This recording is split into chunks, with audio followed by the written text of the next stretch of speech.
Oh, hello. Welcome back to Principles of Macroeconomics. I am still your host. I'd like to be happy to have you with us today as we explore savings, investments, and the financial system, looking at it from a U.S. perspective. Uh, I do want to quickly, first and foremost, say thank you to all of you for your excellent work on the midterm exam. I know that it was definitely not easy. A lot of questions. We covered the first 12 chapters on that midterm exam. We also had a couple of other things we had to do last week. So just want to say thank you. I really do appreciate your hard work and your efforts. It means a lot to me, and hopefully it means a lot to you as well. So I really do appreciate all the efforts that you're making. So, along with that, let's go ahead and talk about savings, investments, and the financial system. This is personally, for me, it's one of my favorite topics because, for those of you who know me, I primarily teach accounting courses, and those accounting courses relate to a lot to this chapter. So that's the only reason why I personally like it a lot. So, uh, So let's first talk about the financial system, and then we'll also talk about financial institutions. The financial system is the way that we organize the economy. It's the way that we group institutions that are similar. The financial system is made up of banks, individuals, companies, uh, employees. The financial system represents those groups that help to facilitate the growth of the economy through the movement of money. It's in very simple terms, the movement of money. Uh, Savers and borrowers move money in the markets. Yeah, some of us are spenders, and some of us are savers. I like to think I'm a little bit of both. Okay, you might be a spender, I might be a saver. You know, we all have our own way of looking at ourselves as being a saver or a spender. But regardless of whether you're a saver or a spender, you ultimately move money around, whether it's through your bank account, through your debit card, through your credit card, through a loan. You're using money to purchase things. You're using the financial system. Okay. So the best way to think about the financial system as a whole is we have groups: savers, investors, borrowers, individuals, businesses, banks. All of these groups together make up the financial system because these individual groups are helping the facilitation of money within the economy. So that's the financial system at a very, very basic level. Financial institutions represent markets and intermediaries. A market is similar to what we would call a stock market or a bond market. These are financial markets that assist in the facilitation of the movement of money. It's a market. Another form of a market, stock, bonds, and then of course you have your typical markets, stores, right? While the store may not be considered a financial institution, it is involved in the financial system. Yeah. When we talk about financial markets, we're really talking about stock markets and bond markets in a general sense.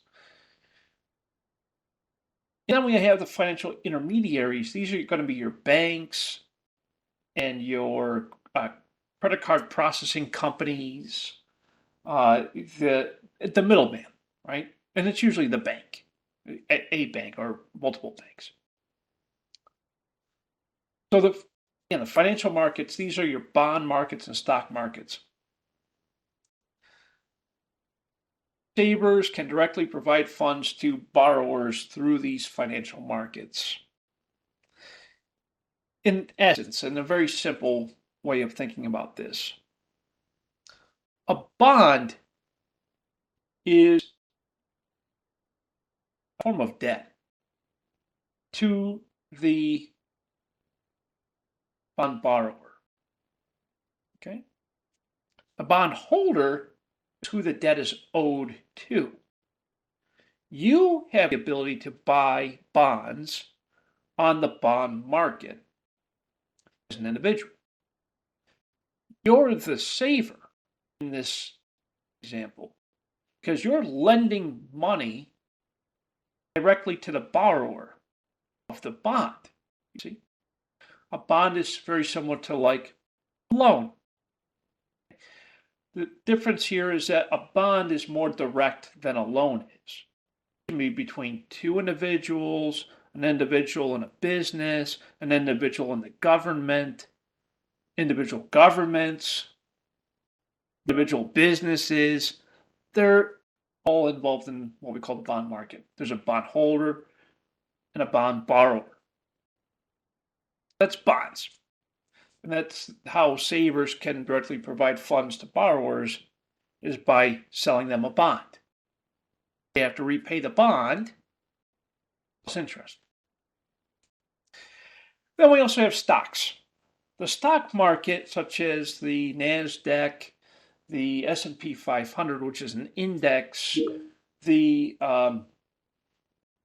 New York Stock Exchange, the other forms of stock exchanges that are out there. There's one in Chicago, Singapore, London, Shanghai, right? There's so many different stock exchanges.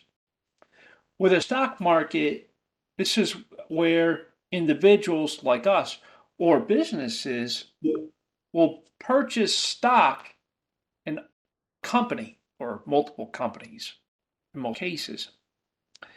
And with that, the way that this works is you purchase a share of stock from the company. You're providing the company funds in exchange for that share of stock. That's a way that the saver, you, are providing funds directly to the borrower, the business. And eventually you'll sell that stock and you'll receive, hopefully, you'll sell it for more than what you bought it for, and you'll make a little bit of profit. But that's the financial markets in a very general sense. I'm going to dive a little bit deeper into the bond market now.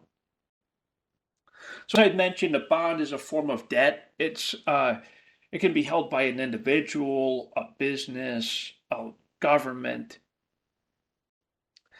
And these individuals purchase the bond from the bond holder in exchange for cash.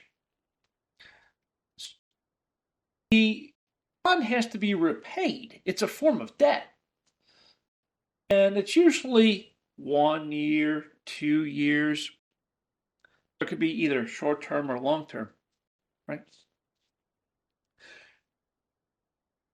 And that's one thing I wanted to mention is in accounting terms, we say that short term is anything less than 1 year. Long term is anything greater than 1 year. So when you hear short term, less than 1 year, long term, greater than 1 year. Now with a bond, it acts very similarly to a loan. Okay, it has a due date, which we call the maturity date. That's the date that the bond has to be repaid. It has a rate of interest associated with it, and that rate of interest is usually paid semi-annually, so twice in 1 year. And of course, the principal balance has to be repaid when the bond matures. Okay? So let's say I take a bond from Maria. I say, hey, Maria, I need a bond. My business needs a bond.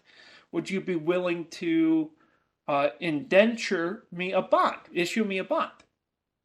Maria says, yeah, Dr. B, no problem. I'll issue you a bond for $50,000 with a maturity date of December 31 of 2024.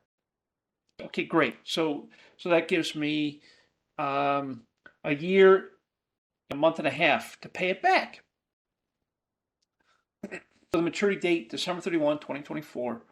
The principal amount is 50,000, and then the interest rate. The interest rate we'll say is 5%.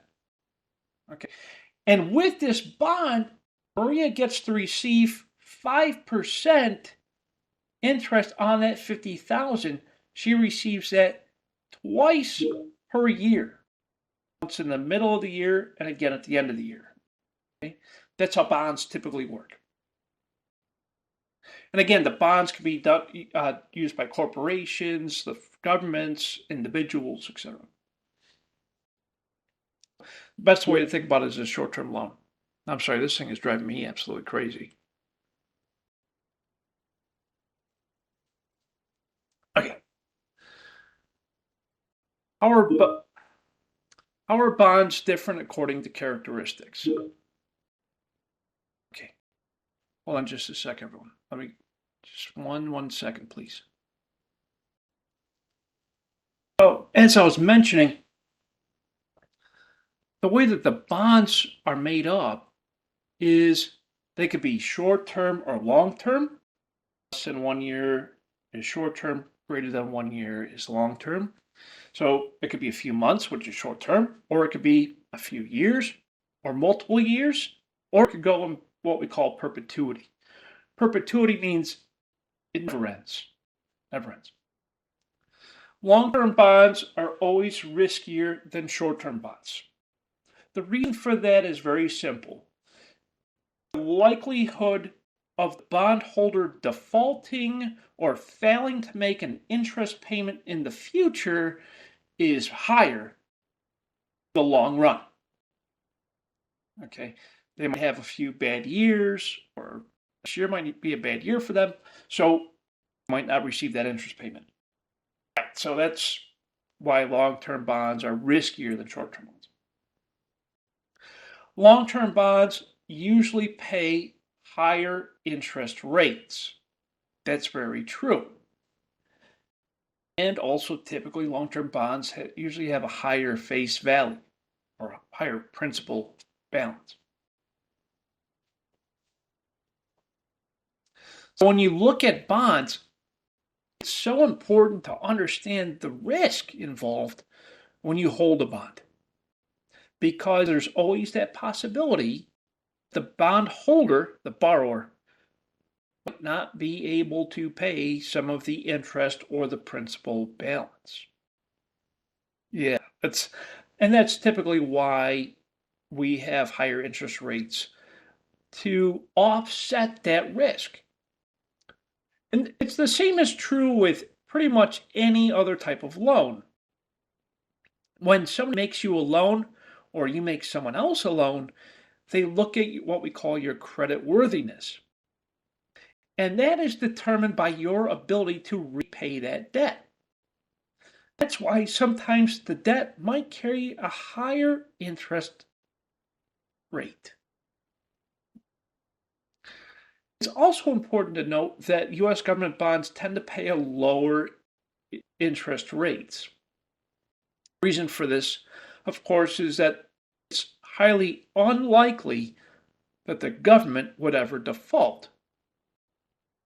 And therefore, because the government is what we consider to be stable, they'll be able to repay the interest on those bonds. Hopefully. And then one of the last things you need to know about the risk part of things are what we call junk bonds. As the name implies, these are high interest rates because they're highly risky. Okay, and they're typically issued by companies that aren't doing well. Example of this would be toward the end of Sears. They tried to recover a little bit toward the end of their life cycle, where they tried to sell a couple of bonds in order to keep the company running to some degree. So, of course, those bonds were considered junk because of the financial condition of the company at the time and understanding that there was a high amount of risk involved.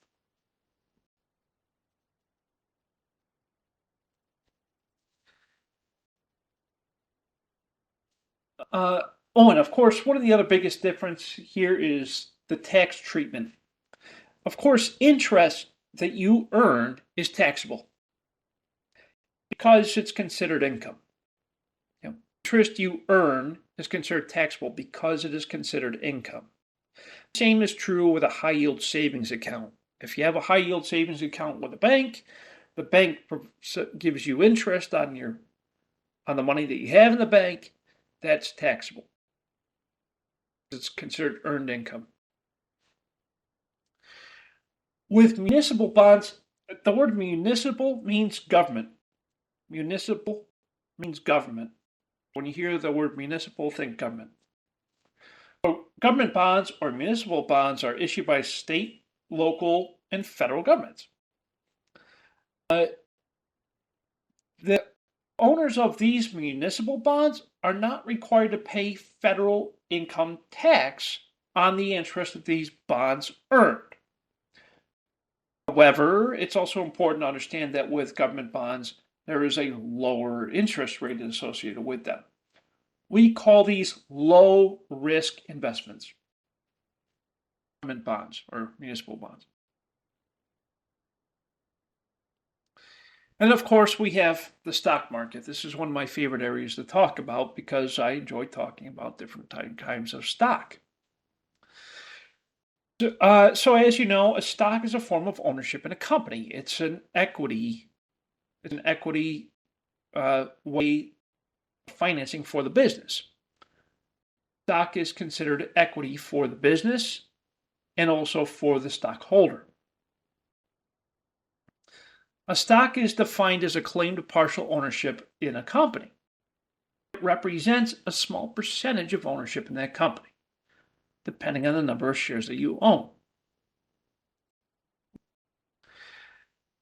The stock market is organized by what we call exchanges. We have the New York Stock Exchange, the NASDAQ, the Chicago Exchange, the Singapore Exchange, the London Exchange. These are what we call stock exchanges, where the stock is housed for intermediary reasons. Okay, on the stock exchange, that's where people buy and sell stock through a broker.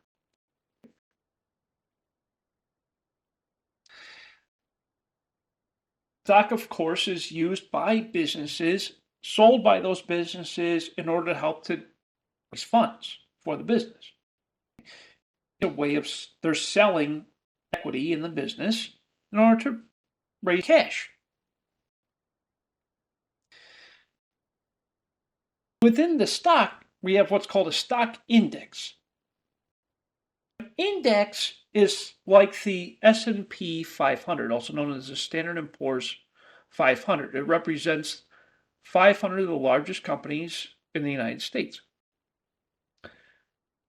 That index is oftentimes used as an indicator to tell us how well the economy is doing.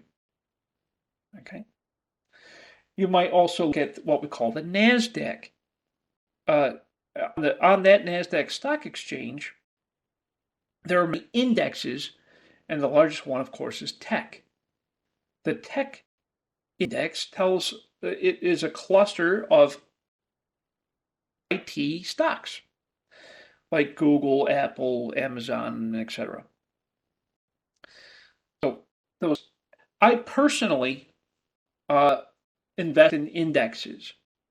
The reason for that is because it helps to diversify my portfolio to help prevent, uh, to help to protect me against downturn in the market and also some riskier investments.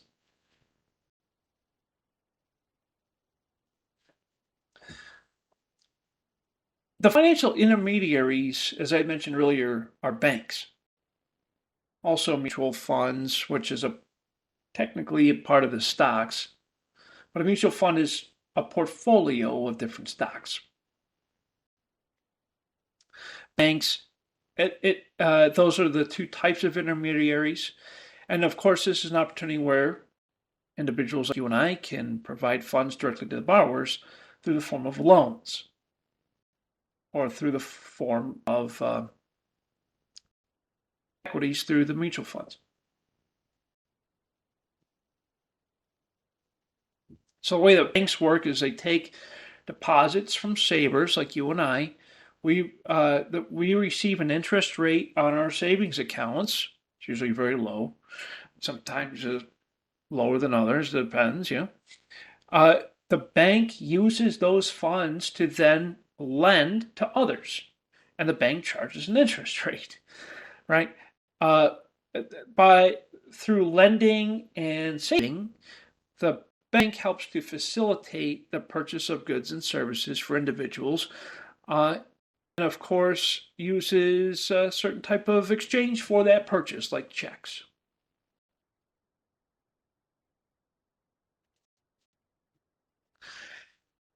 Of course, we have the mutual funds. As I mentioned earlier, it's a portfolio of individual stocks. It provides individuals with a relatively medium yield, low risk investments. Uh, I personally really love investing in mutual fund indexes because uh, it helps to diversify your portfolio, and it really um, is a safer way of purchasing stocks rather than buying single stocks. My opinion, but that's a very popular opinion. Of course, with the banks, we have uh, income coming in from the individuals that are the individuals spend the money and they also save the money. This is represented in what we call the national income accounts. Follows the standard set of accounting rules that you hopefully learned about in Principles of Accounting 1. It follows the equation that is like the gross domestic product.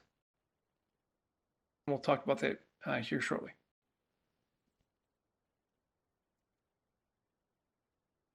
Okay. So gross domestic product, as you recall,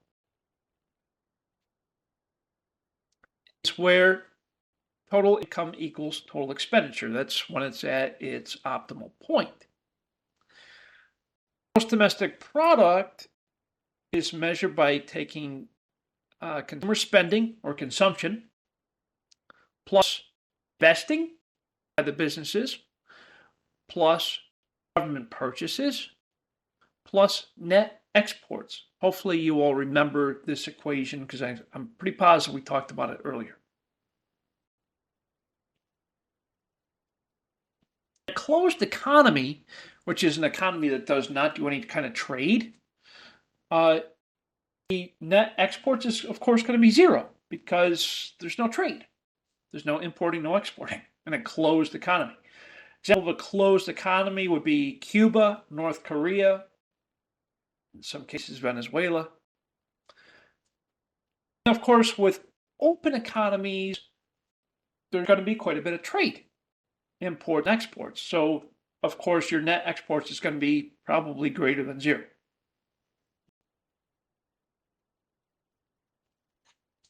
In a closed economy, you would rewrite the gross domestic product equation by saying gross domestic product equals consumer spending plus investing plus government spending. We can also figure out the balance, the difference.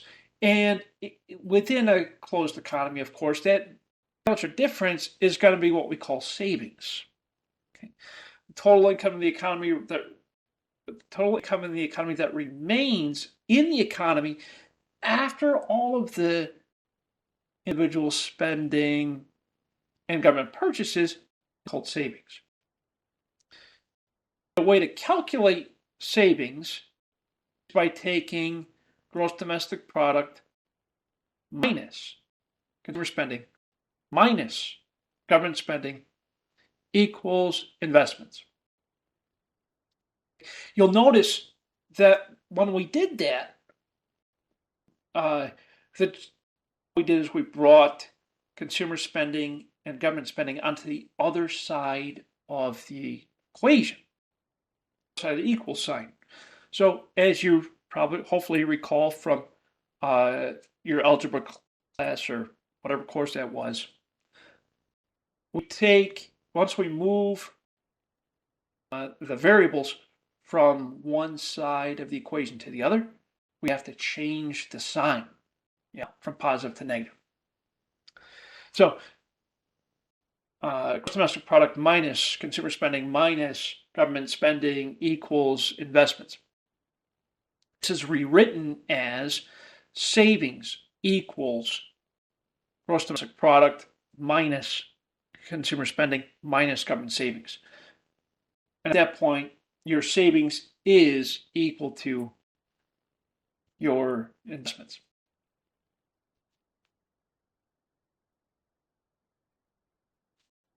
And then what about taxes? Well, once taxes are considered in the equation, of course, that savings amount changes, right? Because savings, as you know, is gross domestic product minus consumer spending minus government spending. But savings, once taxes are involved, we have gross domestic product minus taxes minus consumer spending. Do that part first, and then plus taxes minus government spending. That equals savings. So all we're doing here is we're introducing the concept of taxes as they're involved with savings, right? Because remember, savings is whatever's left over after all the spending's done. Of course, there's going to be taxes. So the private savings, like you and I, our private savings could be calculated by taking gross domestic product minus taxes minus consumer spending or individual spending. The public savings, which represents all of the tax revenue that the government has left over after paying their bills, is represented by taxes minus government spending. You and I both know that the government is terrible at not balancing a budget. So tax revenue is usually less than the government spending, unfortunately. Which leads us to our current situation, which is a budget deficit, but we'll talk about that here in a second. When the government is running the way that it's supposed to or efficiently, they should have a surplus. This is where taxes minus government spending is greater than zero. Yeah, it means that they're doing decent. They have a surplus of cash in the account. But of course, here in the United States, we haven't seen that in a very long time because Congress can't figure their act out. They don't know what they're doing. So because of that, we have a budget deficit, which we've been running for a very long time. This is where the taxes minus government spending is less than zero. It's negative. So, yeah, we're kind of heading in the wrong direction with that. How do we fix it? You got to fix Congress first. So, what about savings and investing? As we had just talked about, the savings amount is equal to the investing amount. So, therefore, the economy as a whole is represented also by one person's saving and investments.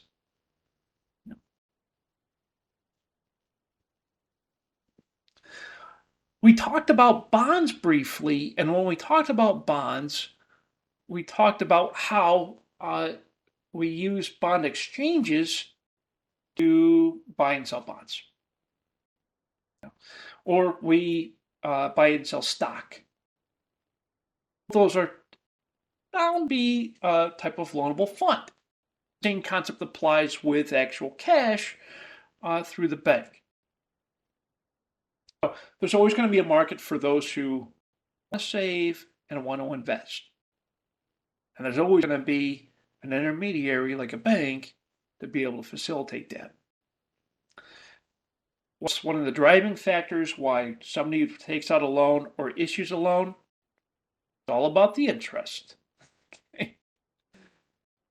You're receiving interest, return on your investment. When you're paying interest, it's a cost of borrowing.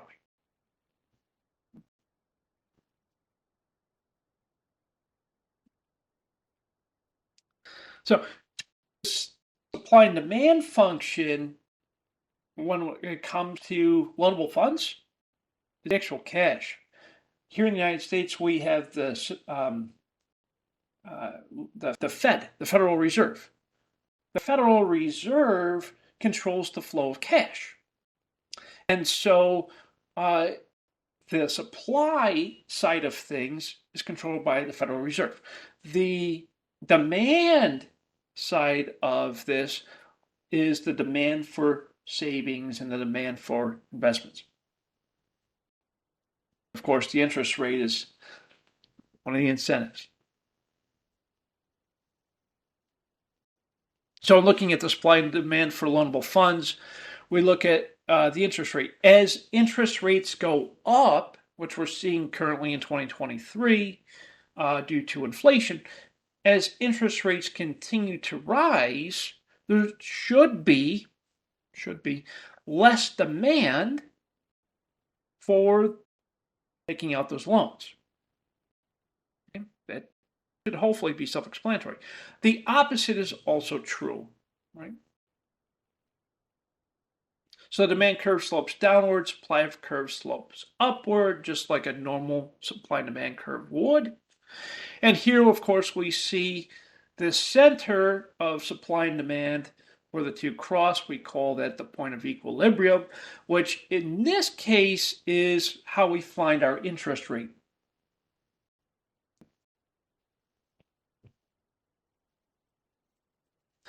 So how does all this come about? Who sets the policies? Well, of course, the government does. And it's affected, the government has an effect on the economy through the savings and investments based off of how they adjust interest rates. Yeah. So in some cases, you might hear about wealthy people using what's called tax shelters in order to protect their investments. Oftentimes, what that's referring to is a possibility where individuals are paying less on the taxes for their investments because of how those investments are being utilized. And so that's where you hear the word tax shelter. That's where that term comes from. It's not just wealthy people that do that. A lot of people do that. This does have an effect on supply and demand of those loanable funds. We see an increase in supply, a shift in the equilibrium, and of course, a change in those interest rates. And this is a representation of a shift in those interest rates based off that shift in supply. Interest rates go down. Of course, we see a decrease in the demand and, of course, a decrease in supply.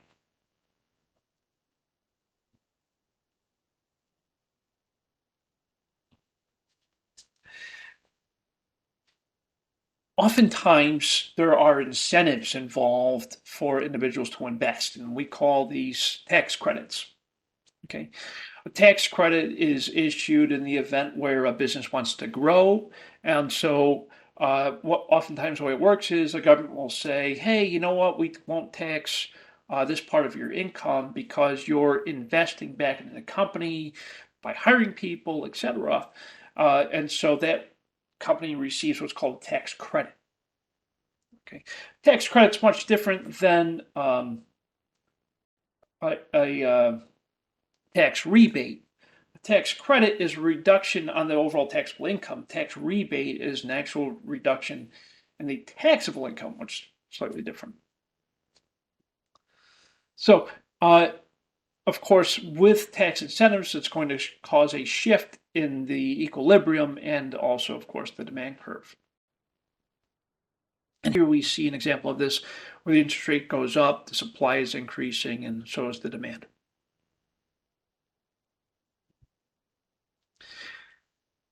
So where does it all start? It starts with the government. It's the government's responsibility to learn how to balance a budget, which our government has not done in years. Once they learn how to do that correctly, we'll be able to resolve our deficit, which we've had for a long time. Of course, this will cause a new equilibrium and a change in the interest rates. Yeah. So, which is one of the reasons why they don't do it. Causes a shift in the money supply. The money supply will go down because the government will repay their debt. Yeah. It's always interesting how that works, right? There's oftentimes what causes what we call a crowding out effect. It leads to a decrease in investment as a result of government borrowing. Okay. We're seeing this currently. This is unfortunately, very common when we see interest rates rise. And because of that government deficit, we see higher interest rates and less investment. Now, when times are good and the government knows how to balance a budget, interest rates go down, we see investments go up, and an increase in loanable funds.